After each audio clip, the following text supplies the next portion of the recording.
Ooh, it's been a while since we had one of these conversations. Phew, and I don't even know how to title this one or what to name this one. But all I know is that I want to talk about fear-based healing. I don't even know if it's fear-based healing, but let me tell you what I'm thinking. Um, So, um, a lot of us who grew up without were raised by single parents. In this case, our mothers. When we starting to grow and get awakened and go into consulting spaces, the first thing or most of the things that you are told is that you are experiencing bad luck. And I'm using the word bad luck loosely, really. I don't think they say bad luck. But you are experiencing a dry season or whatever because you are not centered in the two pillars of your family, i.e. your dad's family and your mom's family. And because of that, you need to have certain rituals done. You need to be centered, which is still maybe fine. The part that becomes very concerning and almost bordering on abuse, and which is what I call fear-based healing, is when you've been told that you then need to go look for the parent, your dad, whoever, that you need to. I just need to close that. The reflection is bothering me. You need to look for the dad, so that your luck can be opened. I battled with that for a long time, I could not comprehend that. I was like, I'm the child in this. You are the one who left, not me. So why must I then go look for you? Heaven knows where you are, find you or not find you, have this toxic family or not this toxic, like, it's just it's too much, right? I've never done that, and but later on, with the rambling that I had, I got to realize that, but if we are saying we are God, you are God, right? How is it that as God, you have some luck that is waiting and held by someone who, for whatever reason, chose to be not in your life or succumb? I don't know, but in my case, it was a choice. But anyway, I must then go look for you.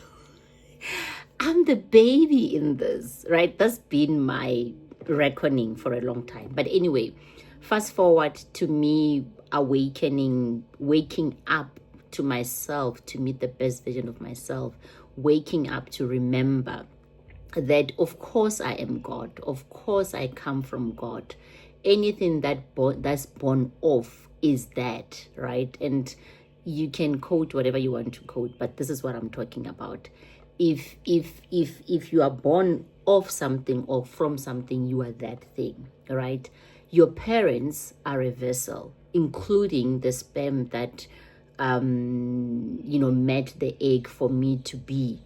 I was before the egg and the sperm met, right? I just chose this family for whatever reason, but it doesn't mean that my greatness and godness and my soul started living when the sperm and the egg met. There was an alignment of multiple forces, including the spirit and the soul taking over that process so that they can be a human being.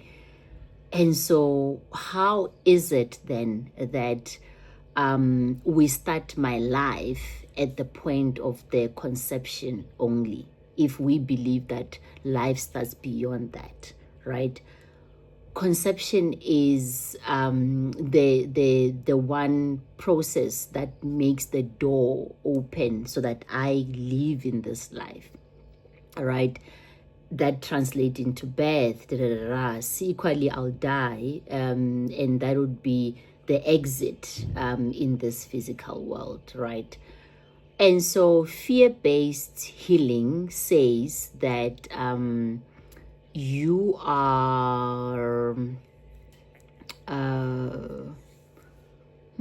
what does it say? It says your life starts at that time when you are born, when you are this human being, and that you are waiting for your greatness comes from the two pillars of your family doing certain things for you and accepting you and I'm just like, no, I disagree completely. And the moment we start helping people understand that their life did not start at the moment of the conception, being conceived, your life is bigger and is endless, is formless. If you are energy, you are endless, you're formless, right? This is just a package of us talking now. And so fear-based healing, or fear-based, where then you go to wherever you go and you're being told that until you do this you will not be great, it is hurting people, and it is the limitation that people walk around with, believing that they are not good enough because they have not been accepted or because they have not found their parents for whatever reason. I'm not saying people should not go look for their parents if they feel they need to.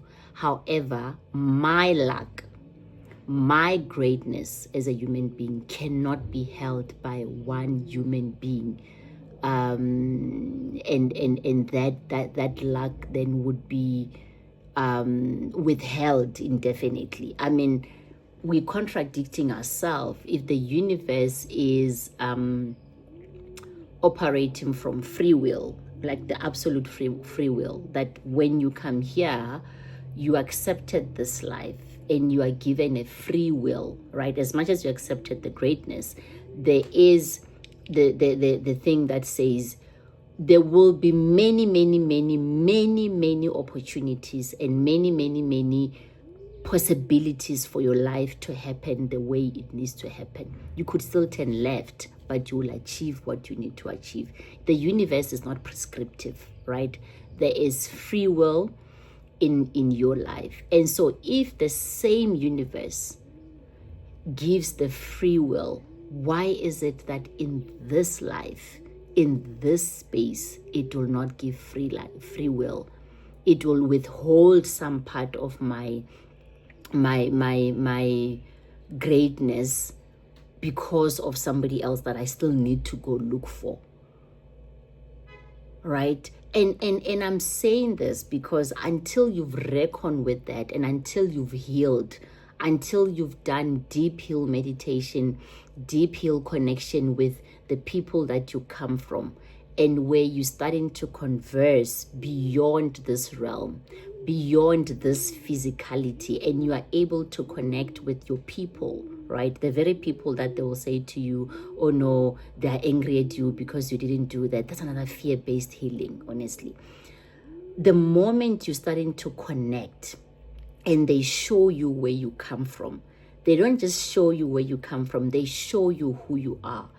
You have this bigger, grandest appreciation of who you are, and you realize that there's absolute free will in your life, and your decisions, the rituals that you do, the decisions that you take should not be because if you don't do this, you'll be punished by that. You know, it shouldn't be because of that. Those things are hurting people, and I wish that people that are working with lights and healing people can just transcend themselves.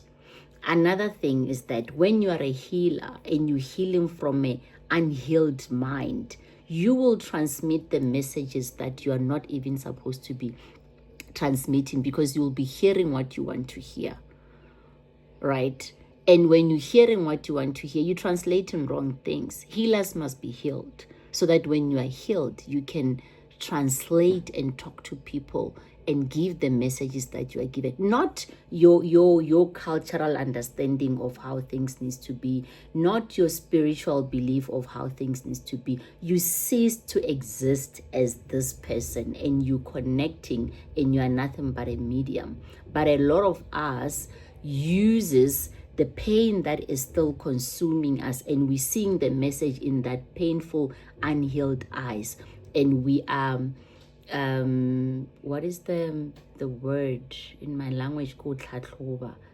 I don't know the word, but you yeah, I think it's healing. You are healing people from unhealed hands, unhealed eyes, unhealed mind, and therefore you're giving those fear-based messages where people must do this. It becomes transactional. You must do this, otherwise this will happen, right? If you don't do this, this will not happen. And you are, there's this puppet thing where, you know, people are not moving because they're fearful and they're not. That is nonsense, and it's hurting people. People are gods. Every human being is born into, by the force, into the force, and live through that force, right? They have many opportunities and many possibilities for them to be great. It will not happen by one decision. There's absolute free will.